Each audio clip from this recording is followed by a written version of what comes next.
6 babak dalam filem Bohemian Rhapsody ini bercanggah dengan realiti kehidupan Freddie Mercury. Mungkin artikel ini agak terlewat untuk dikeluarkan, lagi-lagi filem ini sudah pun menang besar dalam Oscar 2019. Kerana penulis baru saja menonton filem Bohemian Rhapsody dan menyelami kisah kehidupan sebenar mendiang legenda rak dunia Freddie Mercury dari berbagai sumber. Kesimpulannya, Bohemian Rhapsody bukanlah filem yang akan membawa penonton menyelami kehidupan realiti di sebalik pentas Freddie Mercury, tapi hanya cukup menceritakan sebahagian apa yang terjadi dengan vokalis dan Queen ini. Filem Bohemian Rhapsody juga tak sepenuhnya sama dengan cerita sebenarnya. Ini kerana sudah tentu dalam filem, tak semua boleh diceritakan dan tak semua dituturkan sesuai kejadian sebenarnya. Selalunya ada penyesuaian-penyesuaian lain yang dipertimbangkan oleh jangkauan demografi penonton dan sebagainya.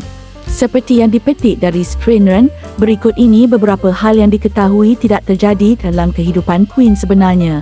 Pertama, fakta tertubuhnya Queen tidak sama dalam filem. Dalam filem, Freddie bertemu dengan rakan-rakan bandnya setelah menonton penampilan Smile. Dia mencuri perhatian Brian May dan Roger Taylor dengan suaranya yang unik, lalu diterima sebagai vokalis band tersebut. Menurut beberapa sumber, saat Freddie Mercury muda, dia sudah mengenali rakan-rakannya sebelum menubuhkan kumpulan band. Freddie pernah tinggal bersama May, Taylor dan Starfield sewaktu-waktu.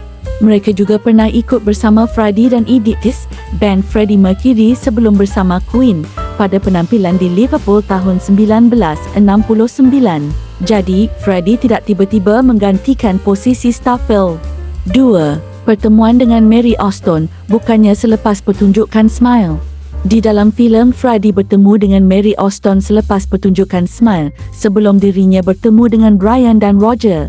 Setelah pertemuan tersebut, dikisahkan Freddie dan Mary menjadi semakin dekat hingga sempat bertunang. Faktanya, Freddie bertemu dengan Mary saat dirinya bekerja sebagai jurujual di sebuah butik pakaian. Menurut sebuah buku yang berjudul Is This the Real Life? The Untold Story of Queen, hubungan mereka mengambil masa 6 bulan hingga pada akhirnya Freddie mengajak Mary untuk dating. 3. Freddie Mercury tak pernah ungkap seksualitinya.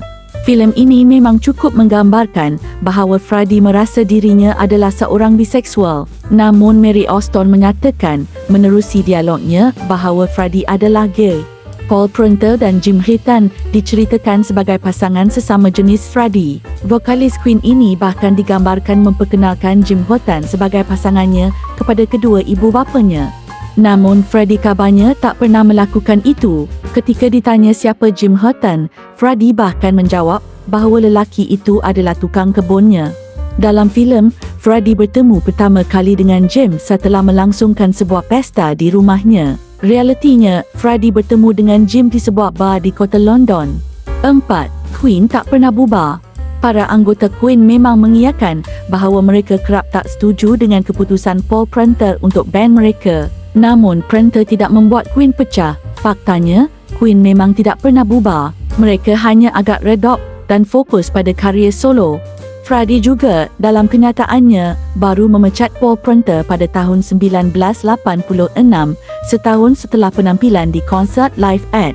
Jika dalam filem, Prunter diceritakan membongkar informasi peribadi Freddie dalam wawancara televisyen, namun sebenarnya dia membocorkannya kepada tabloid The Sun.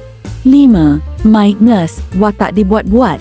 Karakter yang diperanankan Ray Foster ini kabarnya tak wujud. Diceritakan sebagai bos di label rakaman EMI yang tak menyukai lagu Bohemian Rhapsody. Beberapa info menyebut Nish hanya karakter yang dibuat untuk mewakili banyak pihak yang menolak mahakarya Queen tersebut. 6. Tak pernah dedahkan dijangkiti AIDS.